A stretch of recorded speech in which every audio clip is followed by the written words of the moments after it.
వ్యవస్థ లేకపోతే ఇక తొలి నుంచి కూడా మీరు తోడల్లుడుగా చంద్రబాబు నాయుడు గారి ఇంటికి వెళ్ళారు, వెళ్ళి పార్టీలకు ఆహ్వానించారు. ఆయన నిర్ద్విధంగా తోసిపుచ్చారు, వద్దు నేను రాలేను, మీ పార్టీకి 5% ఓట్లు కూడా రావు, మీ డబ్బులు తీయరు అనేది.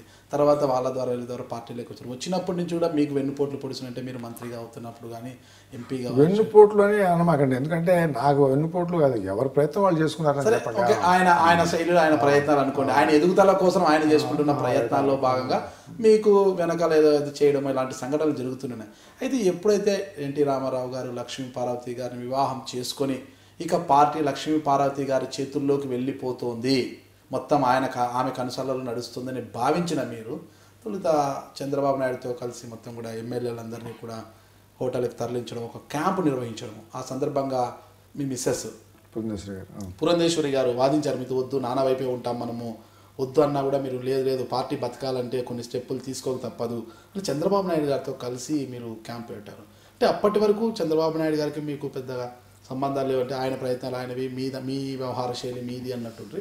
అప్పుడు ఒక్కసారిగా చంద్రబాబు నాయుడు వైపు ఎందుకు వెళ్లాల్సి వచ్చింది మీరు? అంటే ఇది కారణంగానైనా ఇంకా వేరే దీంట్లో ఏంటంటే ఎవరి ప్రయత్నాలు వాళ్ళు చేసుకుంటారు అని చెప్పేటటువంటి ఒక తత్వం రాజకీయ ఎదుగుదలకి అనేటటువంటిది ఉంది కదా. ఆ నేపథ్యంలో ఆలోచించండి. విభేదించినటువంటి మాట వాస్తవం. ఇదంతా కూడా నేను ఢిల్లీలో ఉన్నాను. ఢిల్లీలో ఉన్నప్పుడు ఇక్కడ 50 మందో 60 మందో 30 మందో చంద్రబాబు దగ్గరికి వెళ్ళిపోయారు, 100 మంది దగ్గర వెళ్తున్నారు అనేటటువంటిది నాకు తెలిసినటువంటి సమాచారం. అప్పుడు నేను ఢిల్లీ నుంచి ప్రతి ఎమ్మెల్యేని దాదాపు 100-120 మంది ఎమ్మెల్యేలతోటి డైరెక్ట్గా మాట్లాడటం చేసిన పని. 2 రోజులు ఇదే పని. అప్పుడు ల్యాండ్ లైన్ ఉండేది, ప్రతి ఎమ్మెల్యేకి ఫోన్ చేసి మాట్లాడటం. నాకు చాలామంది 3 వంతుల ఎమ్మెల్యేల యొక్క బాడీ లాంగ్వేజ్ ఏంటంటే మనం కూడా వెళ్ళిపోదాం అనే పద్ధతిలో నేను టికెట్ ఇప్పించినటువంటి వాళ్ళు, అది ఇంక్లూడింగ్ ఆల్పట్ రాజా, లేకపోతే రమేష్, తెలుగు ప్రెసిడెంట్లుగా చేసి టికెట్లు ఎమ్మెల్యేలు అయినటువంటి వాళ్ళు ఎవరు, కృష్ణా జిల్లా తెలుగు ప్రెసిడెంట్ రమేష్, మైలవరం ఎమ్మెల్యే లాంటి వాళ్ళు. వాళ్ళ పేర్లు చెప్తున్నా మీకు. అలా కాకుండా చాలామంది అందరూ కూడా అభిప్రాయాన్ని వ్యక్తపరుస్తున్నట్టు కనపడుతుంది. అది ఎందుకు అని అంటే ఏంటంటే చాలామందికి ఏముంటుందంటే రామారావు గారి దగ్గర ఉంటే ఏమొస్తుంది, 5 సంవత్సరాలు చంద్రబాబు ఆల్రెడీ 2 మంత్రుల పదవిగా ఉండి, ఇది ఫైనాన్స్ అండ్ రెవెన్యూ ఉండి ఎమ్మెల్యేలందరికీ ఏం కావాలి ఏంటి అనేది ట్రాన్స్ఫర్లో లేకపోతే ఏముంటాయి పోస్టింగ్స్ వాటికి ఇస్తే వాళ్ళకి మంచి కొంతమంది డబ్బు కావచ్చు, కొంతమందికి వాళ్ళకి వ్యక్తిగతంగా పరువు ప్రతిష్టలు కావచ్చు, వాళ్ళకి కావాల్సిన పనులు జరుగుతున్నాయి. రామారావు గారి దగ్గర అవి కుదరవు. అర్థమైంది మీకు?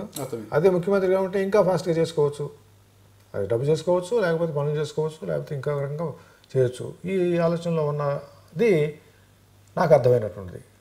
అదే నేను కూడా ఇక్కడ క్యాబినెట్లో ఉంటే దాని కౌంటర్ ఎట్లా ఉండేదో జరిగేది. అటువంటి సందర్భం ఒకసారి 89లో వచ్చినప్పుడు నేను చేసింది మళ్ళీ తర్వాత చెప్తాను మీకు కావాలంటే.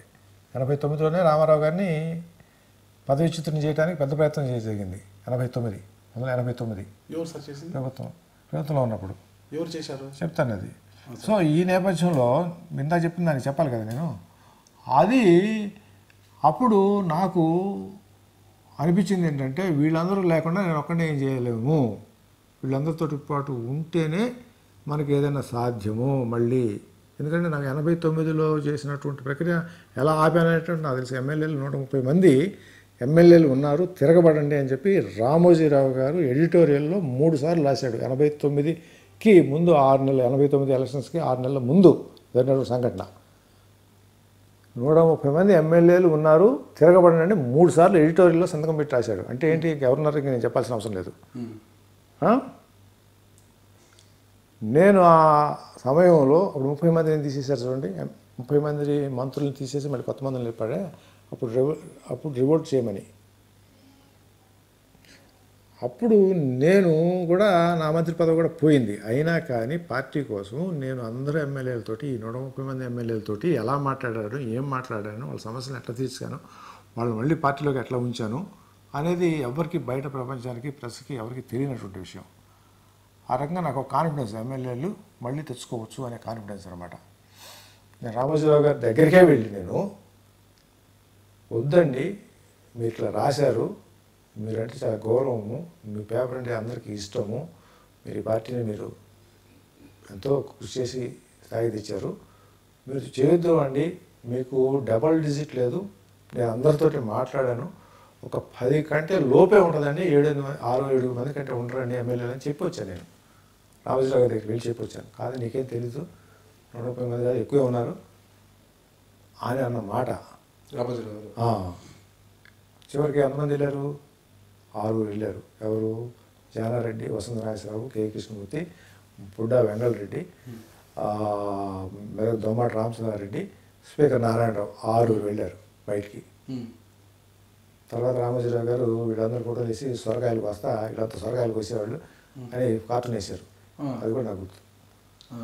అంతకుముందేమో కబుర్లు చెప్పారు, మా ఎంతమంది ఉన్నారు తీసుకొస్తామని చెప్పి. సొరకాయలు కోసారని చెప్పి వేసాడు. వాడు పార్టీ కూడా పెట్టారు తర్వాత, మీకు తెలీదు. వాళ్ళు బయటకి వెళ్ళి పార్టీ పెట్టారు వీళ్ళు 6 కలిసి. తర్వాత డిస్మాంటిల్ అయిపోయింది అనుకోండి. అప్పుడు ఈ 130 మందితో నేను మాట్లాడి వాళ్ళందరినీ కన్విన్స్ చేసుకుని బయటికి పానీయకుండా మాట్లాడింది వాస్తవే. ఈనాడు రిపోర్టర్స్ దగ్గర నుంచి కృష్ణారావు అనండి, కృష్ణారావు ఈనాడు రిపోర్టర్, కృష్ణారావు ఈజ్ ఆల్సో ఎమ్మెల్యేలు తీసుకెళ్ళి బయట మాట్లాడేవాడు. అసెంబ్లీ జరుగుతూ ఉంది, మళ్ళీ ఎమ్మెల్యేలు తీసుకున్నాడు. సాయంత్రం పూట ప్రతి మినిస్టర్ ఇంట్లోనూ ఒక మీటింగ్ జరిగేది. ఇప్పుడు ఈ చెప్పిన 6 ఒక్కోసారి 20 మంది 30 మంది డిన్నర్కి వచ్చేవారు. తెల్లారి మొత్తం 20 మంది 30 మంది నేను తీసుకునేవాడిని. ఎవరికి తెలియదు, బయట మీడియాకి చెప్పేవాడిని కాదు. ఎవరు చెప్పారు? ఒక ఇంటెలిజెన్స్ ఐజీ శ్రీరామ్ కుమార్ అని ఉండేవాడు. అతను నేను కలిసి ఇదిగో రామారావు గారికి పోయి రిపోర్ట్ చేసేవాడు. ఇంతమంది సాయంత్రం కలిశారండి, ఇంతమంది నేను పిలిచాను, మాట్లాడాను, వీళ్ళ సమస్యలు ఇవి మనం పరిష్కరించాలి అని చెబితే రామారావు గారు చూసి అదే అని చెప్పి చేసేవారు. అట్లా చంద్రబాబు సైలెంట్. చంద్రబాబు 27-30 మందిలో 27 మందితో నేను ప్రెస్ కాన్ఫరెన్స్ పెట్టించిపోతుంటే ప్రెస్ కాన్ఫరెన్స్కి ఎందుకు వెళ్తామని చెప్పి మొత్తాన్ని ఆపించేవాడు. ఆపిస్తే నేను మళ్ళీ తీసుకుని వెళ్ళేవాడిని. అసెంబ్లీ జరుగుతూ ఉంది, చేయబట్టుకుని నేను లాకెళ్తామంటే చంద్రబాబు స్పీకర్ విప్పు నారాయణరావు రూమ్లో కూర్చొని మళ్ళీ ప్రెస్ కాన్ఫరెన్స్కి వెళ్ళొద్దనేవాడు. అది అట్లా మౌంట్ అవ్వాలన్నమాట నెగిటివిటీ. నేనేమో మళ్ళీ లాక్కొచ్చి నేను టీటీవీఎల్పీ ఆఫీస్లో కూర్చోబెట్టి 27 మందితో ప్రెస్ కాన్ఫరెన్స్ పెట్టించాను. రామారావు గారు ఏం చేసినా మేము రామారావు గారితో ఉంటామని చెప్పి అలా కౌంటర్. ఉపేంద్ర వచ్చి వర్కౌట్ చేయకపోతే ఉపేంద్రని తిట్టి పంపించాను నేను. సరే అవన్నీ అలా చేసినటువంటి వ్యక్తిని మళ్ళీ నేను ఈ ఎమ్మెల్యేలు అక్కడ ఉండి దానిలో ఉండి సమయం వచ్చినప్పుడు నేను మళ్ళీ వెనక్కి తెచ్చుకోవాలి అనేది నా ప్లాను. అది సక్సెస్ కావడానికి సాధ్యమా లేదా అనేటటువంటిది అంత ఆలోచన శక్తి. బట్ నాకేందుకు అంతకుముందు చేశాను కాబట్టి నాకు వీళ్ళ వెంట వెళ్ళి అక్కడికి శిబిరంలోకి వెళ్ళి మళ్ళీ వెనక్కి తీసుకురావాలి, మళ్ళీ ఎప్పుడైనా బ్రేక్ చేయాలి, ఎప్పుడైనా దాన్ని బ్రేక్ చేయాలి అన్నది మీ ప్లాన్. అది అతను పసిగట్టినటువంటి వ్యక్తిగా మొదటి రోజు నుంచే నన్ను దూరం చేశాడు. ముందు డిప్యూటీ సీఎం అన్నాడు, డిప్యూటీ సీఎం లేదన్నారు, ఏమీ లేకపోయినా పర్లేదు. డిప్యూటీ సీఎం లేకపోతే క్యాబినెట్లో ఉన్నానంటే మళ్ళీ ఎమ్మెల్యేలు అంతా చేరతారు కదా. అంటే మీకు పవర్ లేకుండా చేశారు. పవర్ ఉంటే ఇక ఎమ్మెల్యే అంతా చేరుతారు, మళ్ళీ కూటమి చేస్తారు, మళ్ళీ రేపు వేరే కుంపట పెట్టే అవకాశం, వెనక్కి తీసుకువెళ్ళే అవకాశం ఉంటుంది అనేది. ఆ రోజు నాగేశ్వరరావు కమ్యూనిస్టులు నాతో బాగుండేవాడు. కమ్యూనిస్టులు కూడా నేను వచ్చిన తర్వాత కమ్యూనిస్ట్ నాగేశ్వరరావు అంటే మన పువ్వా నాగేశ్వరరావు కమ్యూనిస్ట్ పార్టీ హెడ్ అదే కదా, సిపిఎం కాదు సిపిఐ. పోయి అడిగాడు, నువ్వు ఇట్లా అన్నావు కదా ఆయనకి ఇస్తానన్నావు కదా ఎందుకు ఇవ్వలేదు అని చెప్పి అడిగాడు. అడిగితే నాగేశ్వరరావు నేను పిచ్చోడ్లా కనపడుతున్నానా, నీకు 2 వారాలు ఒక కత్తిలో పడతాయి అనుకుంటున్నావా, నేను అంత ఎదురేలా కనపడుతున్నాను, నేను అది నెతనిస్తానా అని చెప్పినటువంటి సందర్భం అది. నాగేశ్వరరావు నాకు తర్వాత చెప్పాడు. అంటే మీకు వచ్చింది కదా మీకు ఆన్సరు, ఆ రోజు ఎందుకు వెళ్ళాను అనేటటువంటి దానిలో ఇది ఆన్సర్. బాలకృష్ణ గారు హరికృష్ణ గారు కూడా ఇక అది వెళ్ళే దానికి ఏంటంటే ఇక అది బాలకృష్ణ హరికృష్ణ వచ్చి ఇదే రూమ్లో ఇక్కడ కూర్చుని గంట హరికృష్ణ చంద్రబాబు ముందు రావడం, నేను ఢిల్లీ నుంచి రాగానే వాళ్ళందరూ వచ్చి వైస్రాయ్ రావడం, వాళ్ళందరూ వచ్చింది అనేటటువంటి కూడా నాకు లెక్క కాదు. కానీ అల్టిమేట్గా ఎమ్మెల్యేలు ఉన్నారా లేదా లెక్క నాకు. బట్ వాళ్ళు ముగ్గురు వచ్చి రావడం అనేటటువంటిది వాళ్ళ వ్యక్తిత్వానికి వదిలేయాలి. వాళ్ళ నాన్నగారిని తీసేయమని చెప్పి వాళ్ళు ఎట్లా వచ్చారో నాకు అర్థం కాలేదు. ఈ చంద్రబాబు ఏం చెప్పాడో లేదు. అక్కడికి వెళ్ళి అక్కడ చెప్పమంటాడు, నన్ను చెప్పమంటాడు చంద్రబాబు ఏమని, లెజిస్లేటివ్ పార్టీ లీడర్గా వాళ్ళ నాన్నగారిని తీసేసి నన్ను ఎన్నుకుంటున్నారు ఇప్పుడు ఎమ్మెల్యేలు అని నువ్వు హరికృష్ణకి బాలకృష్ణకి చెప్పమని అక్కడికి వెళ్తావు చెప్పాను. ఇక్కడికి వచ్చి కలిసి వచ్చేటప్పటికి నువ్వు అడిగా నేను ఏం చెప్పి తీసుకొచ్చే వాళ్ళిద్దరిని అని చెప్తే ఏదో చెప్పారు అన్నాడు.